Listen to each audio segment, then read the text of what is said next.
Hello, magandang umaga sa lahat.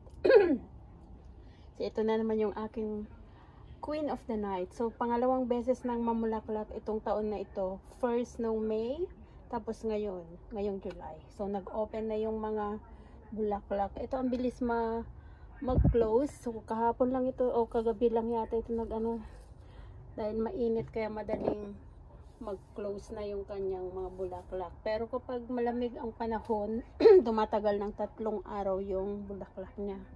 So ito ka-open lang kagabi. Maya-maya wala na yan. Pero itong isang bulaklak, maraming mga insekto. So kailangan isprayan ko yan ng vinegar. So, gagawa muna ako ng vinegar solution para mawala itong mga itim na yan dahil mga insekto yan. So, at the moment, ito yung open na open. Yung 4, ang bilis nag-close. So, hindi ko na picturean kagabi o kahapon. So, ayan, may mga susunod pang mga bulaklak.